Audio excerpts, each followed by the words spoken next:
दर्शक बंधु वास्तुशास्त्र को नहीं आपण मन में बहुत किसी प्रश्न एवं बहु वास्तुविद भिन्न भिन्न मत दे था आम छोटिया प्रयास कर वास्तु संबंधी समस्त ज्ञान वैज्ञानिक पद्धति धीरे धीरे देवु ता सहित समस्त विषय जानापी चलते आरंभ करवा आज कार्यक्रम वास्तु विचार।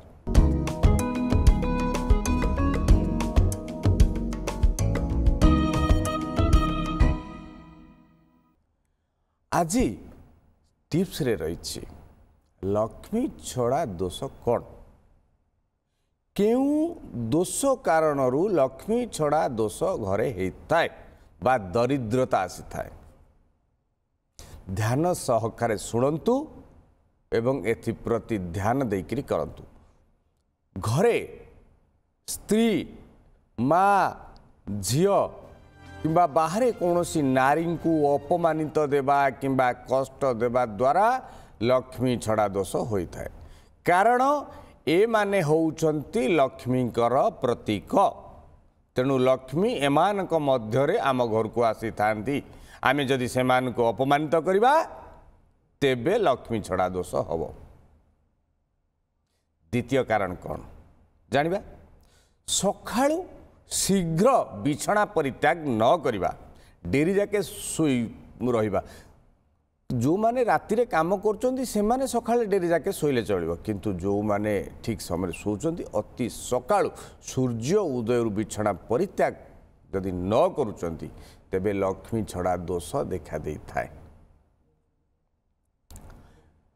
खाद्य खाउथिले बळी पड़िछि आपण ताको फोपाड़ दउचंती नष्ट कर दउचंती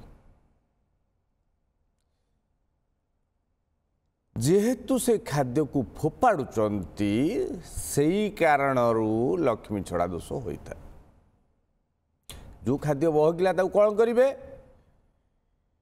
गाई गोरु पशु जंतु पक्षी को खाद्य को दबा दरकार जदि ताको न देकरी नष्ट कर दउचंती तेबे लक्ष्मी छड़ा दोष होता है कारण ये समस्त मनीष को छाड़िले आउ समस्ते मनीष को ऊपर निर्भर करे खाद्य पाई। गृहरे ओइठा बासन राति पकईकी रखिले वैज्ञानिक दृष्टिकोण भूल जीवाणुयुक्त हे जदि आम शास्त्रीय परंपरा देखा ता भूल तेज यही कारण लक्ष्मी छड़ा दोष होता है। आउरी कि छोड़ा रही महाप्रसाद तुलसी शंख विग्रह वैज्येष्ठ व्यक्ति विशेष गुरु गुरुमा एमान को अपमान दवा किंबा भूल भी पादस्पर्श करी क्षमा प्रार्थना न करिबा लक्ष्मी छड़ा दोषर मध्य यह एक कारण। रोसई परे भगवान को अर्पण न करी भगवान को उद्देश्य अग्नि के अर्पण करता आजिकल कई किसी करना आसुची समस्या तेणु रोसई परे भगवान को अर्पण न करी जदि सेही भोजन को ग्रहण करुचंती तेबे लक्ष्मी छड़ा दोष होता है। निजर वयोवृद्ध माँ बापा भौणी अपा पिउसी माउसी निज पत्नी को हतादर करिबा अपमानित करिबा लांछित करिबा कष्ट प्रदान करिबा मन को कष्ट हैला बळी कथा कहिबा ए मध्य होउची गोटे लक्ष्मी छड़ा दोषर कारण। गुरु गुरु पत्नी से भली सम व्यक्ति विशेष को जदि आमे अपमानित करुचे तेबे मध्य लक्ष्मी छड़ा दोष होता है गुरु द्रोह कह जाए। तेणु ये सबू जदि आप परित्याग करेंगे कर्मनिष्ठ हे तेबे आपण जीवन में केबे हेले हत्म छड़ा लक्ष्मी छड़ा दोष आसबनी बा हत लक्ष्मा दोष आसबनी लक्ष्मीवंत पुरुष होकरी घरे सदा सर्वदा बसवास करेंगे सुख समृद्धि लाभ करेंगे।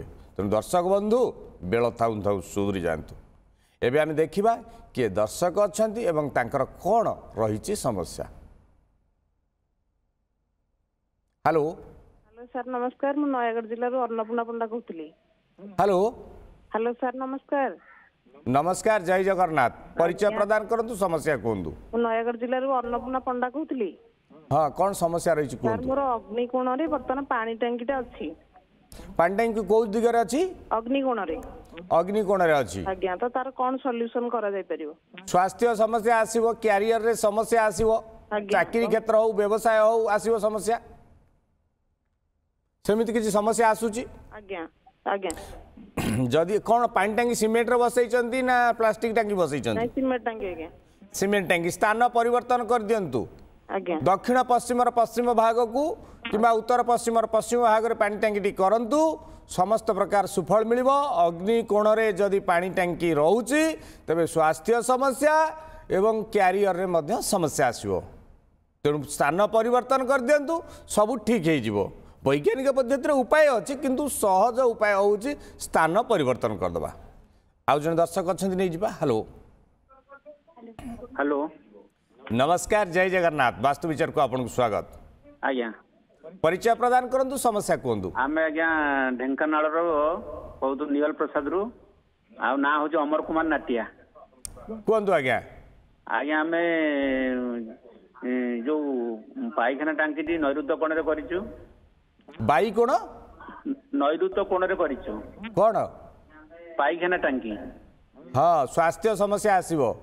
आज्ञा तार उपचार कौन हबो?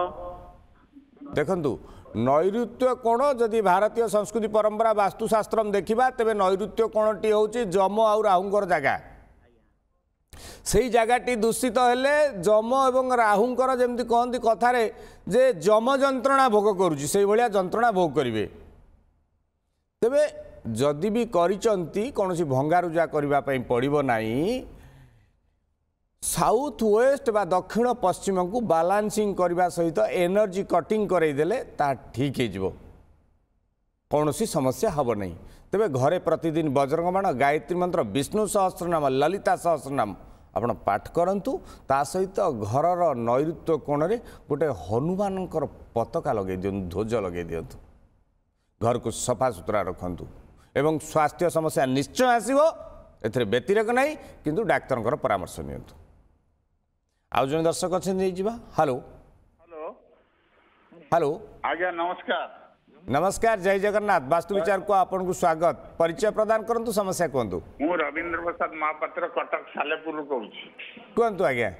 गोटे घर भड़ारे आम रही से घर भड़ारे नैऋत्य कोण जो दक्षिण रे टांकी अच्छी लाट्रिन टांकी खाल दक्षिण रे लाट्रिन टांकी जदि रहिबो परवर्ती समय पिला माने घर को आसीबेनी। आज्ञा आज्ञा घरर संतान माने घर को आसीबा पई अनिच्छा करिवे। वृद्ध पितामाता को पचारिबेनी। वृद्ध पितामाता घरे एकाटिया रही कष्ट पाइबे। तेबे जदि रही चिंता करंतुनी ताको साउथ बालांसिंग करदेले वैज्ञानिक पद्धति रे ता ठीक है जिवो। कि दर्शक बंधु ये कही रखी केबे हेले दक्षिण पश्चिम नैऋत्य कोण दक्षिण पूर्व एवं उत्तर रे पाइखाना टांकी कि पाइखाना निर्माण करंतुनी।